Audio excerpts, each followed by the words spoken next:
Hi all. So போன வீடியோவில் நம்ம வந்து எப்படி வந்து ஒரு எலமெண்ட்டுக்கு ஹைட் செட் பண்ணுறது அண்ட் விட்த் செட் பண்ணுறது அப்படின்றத பார்த்தோம், ரைட்?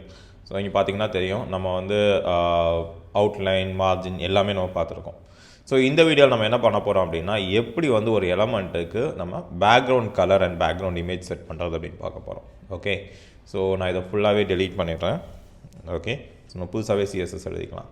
ஓகே, ஸோ இப்போ இங்கே பார்த்தீங்கன்னா தெரியும், நமக்கு ஒரு பாடி டேக் இருக்குது, ஒரு H1 டேக் இருக்குது, ஒரு பேராகிராஃப் டேக் இருக்குது. ஓகே, ஸோ இப்போ நான் என்ன பண்ணுறேன் அப்படின்னா, இந்த பேராகிராஃப் டேக்கை வந்து நான் வந்து கட் பண்ணிவிட்டு ஒரு டிவ் டேக்கும் சேர்த்து கொடுத்துக்கிறேன்.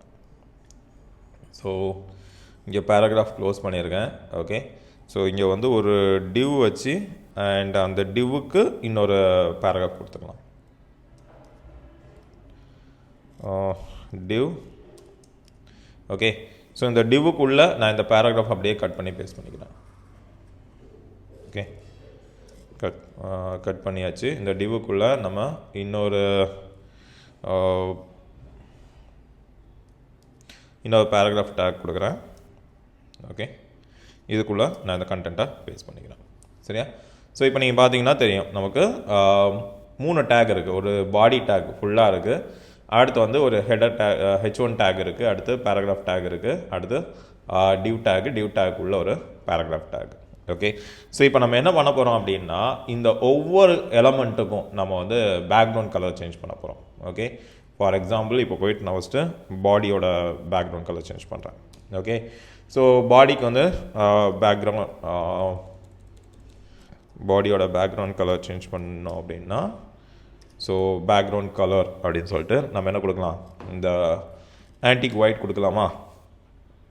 ஓகே, ஸோ இப்போ வந்து மொத்தமாக என்டையர் பாடிக்கும் இது வந்து எஃபெக்ட் ஆகிரும். ஸோ நான் எப்பவுமே சொல்லியிருக்கோம், சிஎஸ்எஸ் அப்படிங்கிறது பேரண்ட் சைல்டு ரிலேஷன்ஷிப்பில் தான் ஒர்க் ஆகும். ஸோ இப்போ நம்ம பேரண்ட்டுக்கு ஒன்று கொடுக்குறேன் அப்படின்னா, அது அந்த பேரண்ட்டுக்கு உள்ளே இருக்கக்கூடிய எல்லா சைல்டு எலமெண்ட்ஸுக்கும் ஒர்க் ஆகும். ஃபார் எக்ஸாம்பிள் இப்போ நான் பாடி டேக்கு போயிட்டு கலர் கொடுத்துருக்கேன் பாருங்கள், H1ஓட பேக்ரவுண்டு, பேராகிராஃபோட பேக்ரவுண்டு எல்லாமே எஃபெக்ட் ஆகிருக்கு. ஸோ இப்போ நான் போயிட்டு H1க்கு நான் ஒரு இது கொடுக்குறேன்னா, ஸோ H1க்கு நான் வந்து ஒரு பேக்ரவுண்ட் கலர் கொடுக்குறேன். ஸோ இதோட பேக்ரவுண்ட் கலர் வந்து நம்ம வந்து ஒரு அக்வா அப்படின்னு கொடுத்தோம் அப்படின்னா, ஓகே பாருங்கள், சின்ஸ் பேரண்ட் டேக்கு நம்ம ஒரு ப்ராப்பர்ட்டி கொடுத்தாலும் இந்த சைல்டு டேக்கு ஸ்பெசிஃபிக்காக நம்ம ஒரு பேக்ரவுண்ட் கலர் கொடுத்துருக்கோம், ரைட்? அதனால் என்ன பண்ணுது, இந்த சைல்டு டேக்கு எந்த ப்ராப்பர்ட்டி கொடுத்துருக்கோமோ அது எஃபெக்ட் ஆகுது. ஓகே, இந்த மாதிரி நீங்கள் வந்து ஒரே பேரண்ட்களுக்கு கூடிய மல்டிபிள் சைல்டுக்கு டிஃப்ரெண்ட் ஸ்டைல்ஸ் கொடுத்துக்கலாம். ஸோ ஃபார் எக்ஸாம்பிள் இப்போ நான் இங்கே வந்து பேராகிராஃப்க்கு ஒரு டேக் ஓப்பன் பண்ணுறேன். இதோட பேக்ரவுண்ட் கலரை வந்து நான் வந்து நம்ம ப்ரௌனுன்னு கொடுத்துக்கலாம், இல்லை ப்ளூ வயலட்னு கொடுத்துக்கலாம். ஓகே, ஸோ பார்த்தீங்கன்னா பேராகிராஃப் டேக் ரெண்டுக்குமே.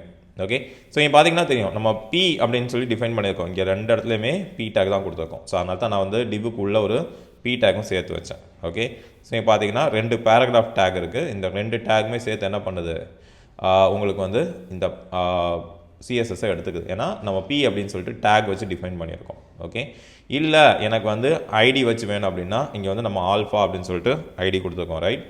ஸோ இங்கே நான் என்ன பண்ணுறேன், இதை எடுத்துகிட்டு ஹேஷ்டாக் ஆல்ஃபா அப்படின்னு நான் கொடுத்தேன் அப்படின்னா, ஓகே பார்த்தீங்களா, இப்போது ஆல்ஃபா அப்படிங்கக்கூடிய இந்த ஐடி இருக்கக்கூடிய எலமெண்ட்டுக்கு மட்டும் இது எஃபெக்ட் ஆகிருக்கு. ஓகே, இப்போ நான் பி அப்படின்னு கொடுக்குறேன் அப்படின்னா, ஓகே பியோட பேக்ரவுண்ட் கலரை வந்து நம்ம வந்து ரெட் அப்படின்னு கொடுத்தோம் அப்படின்னா, பாருங்கள் இப்போ வந்து டேக்குடைய பேக்ரவுண்ட் கலர் வந்து எஃபெக்ட் ஆகலை. ஸோ ரெண்டுமே பி தான். ஸோ இங்கே பார்த்தீங்கன்னா தெரியும், இதுவும் பேராகிராஃப் டேக் தான் அண்ட் இதுவும் பேராகிராஃப் டேக் தான். பட் நம்ம இந்த ரெட் கலர் அப்படிங்கிறது வந்து டேக் செலக்டர் வச்சு கொடுத்துருக்கோம். பி அப்படிங்கிறது டேக் செலக்டர். ஓகே, ஐடி அப்படின்றது ஐடி செலக்டர். ஸோ நான் என்ன சொல்லியிருக்கேன், ஃபஸ்ட்டு வந்து ஐடி, கிளாஸு, அப்புறம் டேகு, அதுக்கப்புறமா ஸ்டைல், இந்த 4லையுமே நம்ம வந்து ஹைரார்கி எப்படி இருக்கும் அப்படின்னு பார்த்துருக்கோம். ஓகே, இல்லை மேக்ஸிமம் எஃபெக்ட் எடுக்கக்கூடியது ஸ்டைல். ஓகே, உள்ள இன்லைனாக எழுதியிருப்போம். ஸோ இங்கே வந்து இப்போ நான் வந்து பேக்ரவுண்ட் கலர் அப்படின்னு சொல்லிட்டு கொடுக்குறோம் அப்படின்னா, ஸ்டைல் பேக்ரவுண்ட் கலர் வந்து இப்போ நான் வந்து yellow அப்படின்னு நான் கொடுக்குறேன் அப்படின்னா, இதுதான் வந்து எஃபெக்ட் எடுத்துக்கும். ஸோ இந்த ஹையரார்கி எல்லாம் நம்மளுடைய ப்ரீவியஸ் வீடியோஸில் பார்த்துருக்கோம். ஓகே, ஸோ இந்த மாதிரி தான் நம்மளால் வந்து ஒவ்வொரு எலமெண்ட்டுக்கும் நம்ம வந்து ஸ்டைல் செட் பண்ண முடியும் அண்ட் பேக்ரவுண்ட் கலர் செட் பண்ண முடியும். அண்ட் இதில் இன்னும் நல்லா பார்த்தோம் அப்படின்னா இதுக்கு வந்து நம்ம ஒபேசிட்டி அப்படின்னு ஒரு கான்செப்ட் இருக்குது. ஓகே, ஸோ ஒபேசிட்டி அப்படின்னா எந்த அளவுக்கு பேக்ரவுண்டில் இருக்கக்கூடிய விஷயம் நமக்கு தெரியுது அப்படிங்கிறது. ஃபார் எக்ஸாம்பிள் இப்போ ஒபேசிட்டி 0.5 அப்படின்னு நான் கொடுக்குறேன் அப்படின்னா பாருங்கள், இதுக்கு பேக்ரவுண்டில் நான் ஏதாவது வச்சேன்னா கூட எனக்கு இது வந்து இந்த இடத்துல விசிபிள் ஆகும். ஓகே, ஸோ ஃபார் எக்ஸாம்பிள் ஏதாவது இமேஜ் இருந்தால் நான் எடுக்கிறேன், ஒரே நிமிஷம். ஓகே, ஸோ இப்போ நம்ம என்ன பண்ண போகிறோம் அப்படின்னா இந்த இமேஜை வந்து இதோட பேக்ரவுண்டில் நம்ம வந்து டிஸ்பிளே பண்ணலாம். ஓகே, ஸோ இந்த ஒபேசிட்டி அப்படியே இருக்கட்டும். ஓகே, ஸோ இப்போ நான் போய்ட்டு இண்டெக்ஸில் போய்ட்டு அண்ட் இங்கே பார்த்தீங்கன்னா தெரியும், இப்போ வந்து பேக்ரவுண்ட் கலர் மட்டும்தான் நான் இங்கே ஓவர் ரைட் பண்ணியிருக்கேன். ஸ்டைல் பேக்ரவுண்ட் கலர் எல்லோன்னு கொடுத்துருக்கேன். ஆனால் பேராகிராஃப்க்கு வந்து ஒபேசிட்டி 0.5 கொடுத்தோடனே பாருங்கள் ரெண்டோட ஒபேசிட்டியும் உங்களுக்கு வந்து சேஞ்ச் ஆகிடுச்சு. ஸோ இப்போ நான் ஒரு வேளை இதுக்கு போயிட்டு இன்னும் நான் ஒபேசிட்டியை சேஞ்ச் பண்ணேன்னு வைங்களேன். ஸோ இப்போ இங்கே போயிட்டு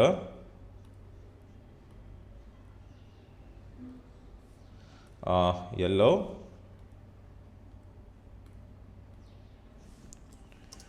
ஒபேசிட்டி வந்து 0.2 அப்படின்னு நான் கொடுக்குறேன் அப்படின்னா பாருங்கள் இது இன்னும் லைட் ஆகிடுச்சு. ஓகே, ஸோ இந்த மாதிரி நீங்கள் வந்து ஸ்டைலில் என்ன ப்ராப்பர்ட்டி வந்து நீங்கள் ஓவர் ரைட் பண்ணீங்களோ அது மட்டும் எஃபெக்ட் எடுத்துக்கும். ஓகே, ஸோ இப்போ நான் என்ன பண்ணுறேன் அப்படின்னா இந்த பாடி டேக்கு ஒரு பேக்ரவுண்ட் இமேஜ் கொடுக்குறேன். ஓகே, பேக்ரவுண்ட் இமேஜுக்கு வந்து நம்ம வந்து யூஆர்எல் கொடுக்கலாமா? ஸோ யூஆர்எல்ல தான் நம்ம வந்து எடுக்க போகிறோம், ரைட்? ஸோ இது வந்து என்னுடைய அப்படியே இங்கே என்ன நேமில் கொடுத்துருக்கோம், 3.jpg அப்படின்னு நான் கொடுக்குறேன் அப்படின்னா பாருங்கள் இந்த டெக்ஸ்ட்டுக்கு மேலே வழியாக உங்களுக்கு வந்து அந்த டாகோட இமேஜ் தெரியும். ஸோ இப்போ நான் அந்த ஒபேசிட்டியை நான் எடுத்துட்டேன் அப்படின்னா ஓகே பார்த்தீங்கன்னா உங்களுக்கு அந்த பேக்ரவுண்டில் இருக்கக்கூடிய டாகோட இமேஜ் உங்களுக்கு வந்து கேட்டால் தெரியாது. ஓகே, ஸோ இதுதான் வந்து ஒபேசிட்டி. நமக்கு பேக்ரவுண்டில் இருக்கக்கூடிய இன்ஃபர்மேஷனை எந்த அளவுக்கு நமக்கு வந்து ஃப்ரண்ட் எண்டில் காட்டுது அப்படின்னு சொல்லக்கூடியது. ஸோ நார்மலாகவே நம்ம ஒபேசிட்டி அப்படின்னா பார்த்துருப்போம், நமக்கு பின்னாடி அதாவது ஒரு விஷயம் வழியாக எவ்வளோ தூரத்துக்கு லைட் ட்ராவல் ஆகுது அப்படின்றது தான் ஃபிசிக்ஸ்லே. ஓகே, ஸோ இங்கே ஒபேசிட்டி அப்படின்றது தான் இந்த எலமெண்ட் வழியாக நம்மளால் எவ்வளோ வந்து பேக்ரவுண்டில் இருக்கிறத செக் பண்ண முடியுது அப்படின்றத டிஃபைன் பண்ணக்கூடியதான் இந்த ஒபேசிட்டி. ஓகே, ஸோ இப்போது ஒபேசிட்டி பார்த்துட்டோம். அடுத்து வந்து பேக்ரவுண்ட் கலர். ஸோ இங்கே பேக்ரவுண்ட் கலர் பார்த்தீங்கன்னா உங்களுக்கு வந்து நான் பேக்ரவுண்டுக்கு வந்து ஒரு இமேஜ் அட்டாச் பண்ணியிருக்கேன். ஸோ அந்த இமேஜ் வந்து உங்களுக்கு மல்டிபிள் டைம்ஸ் வந்து ரிப்பீட் ஆகிருக்கு.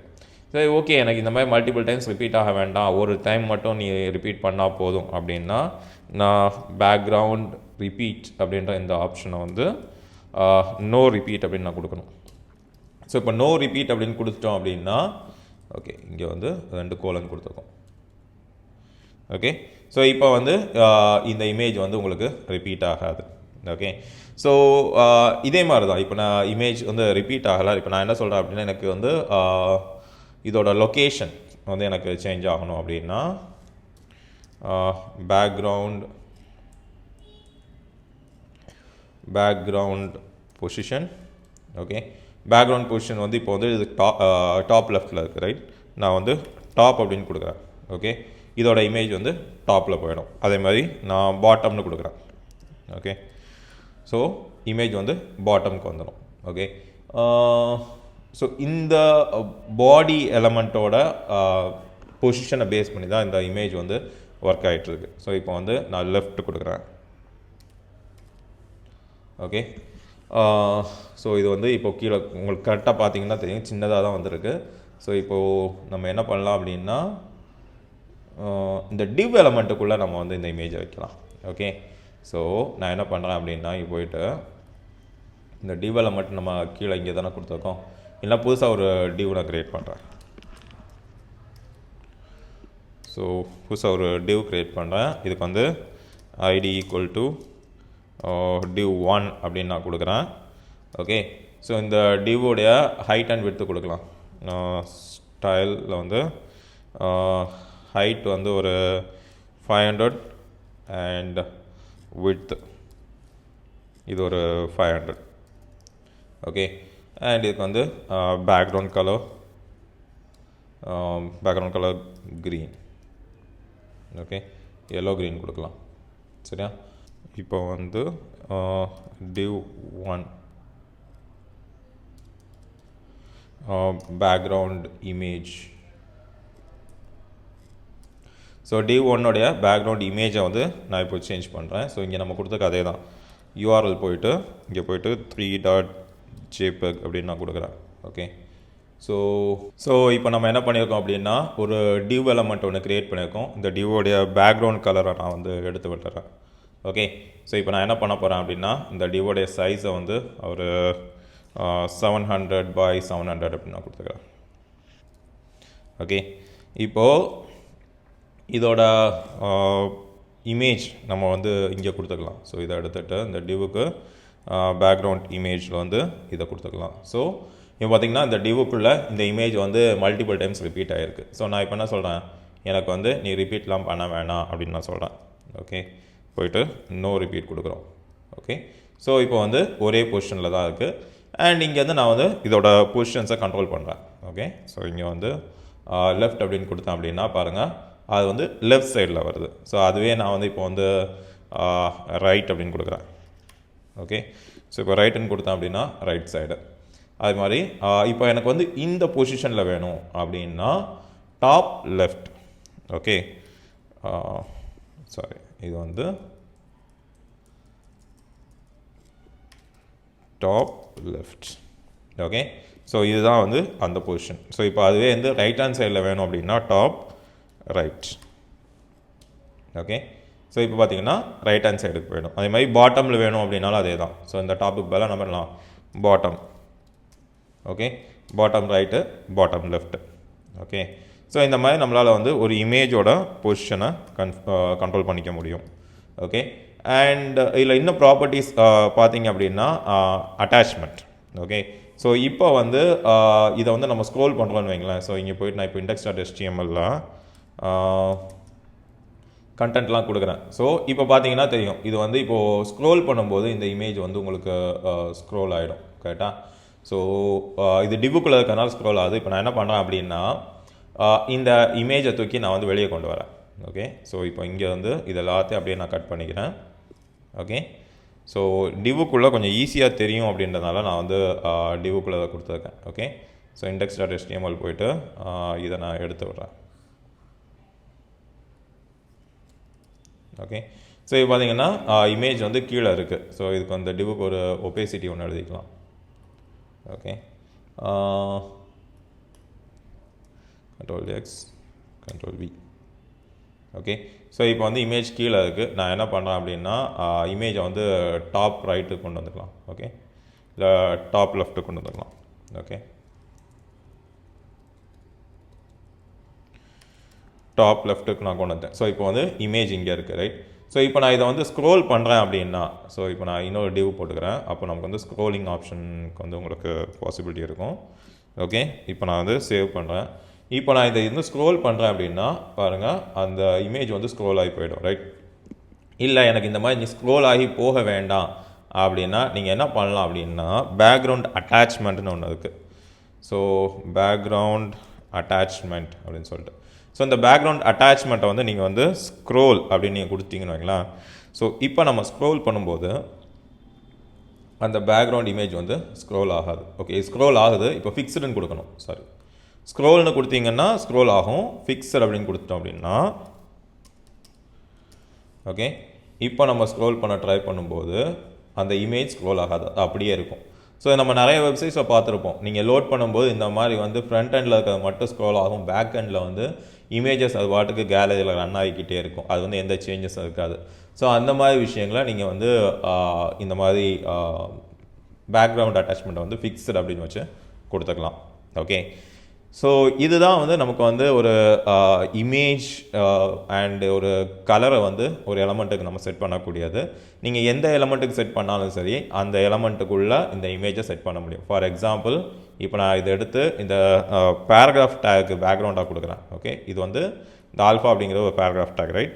ஸோ இதுக்கு பேக்ரவுண்டாக கொடுத்தா கூட அந்த இதுக்கு பேக்ரவுண்டில் பாருங்கள் அந்த கேட்டோட இமேஜ் வரும். ஓகே, எந்த எலமெண்ட்டுக்கு வேணாலும் நீங்கள் வந்து இது பேக்ரவுண்ட் செட் பண்ணிக்கலாம். ஓகேவா? ஸோ அடுத்த வீடியோவில் நம்ம என்ன பார்க்கலாம் அப்படின்னா இந்த டெக்ஸ்ட் எல்லாம் எப்படி ஃபார்மேட் பண்ணுறது அப்படின்னு பார்ப்போம். ஸோ நம்மகிட்ட வந்து நிறைய டைப் ஆஃப் டெக்ஸ்ட்ஸ் இருக்குது. ஸோ இந்த டெக்ஸ்ட் எல்லாம் என்ன மாதிரி ஃபார்மேட் பண்ணுறது அப்படிங்கிறத அடுத்த வீடியோவில் பார்க்கலாம். தேங்க்யூ.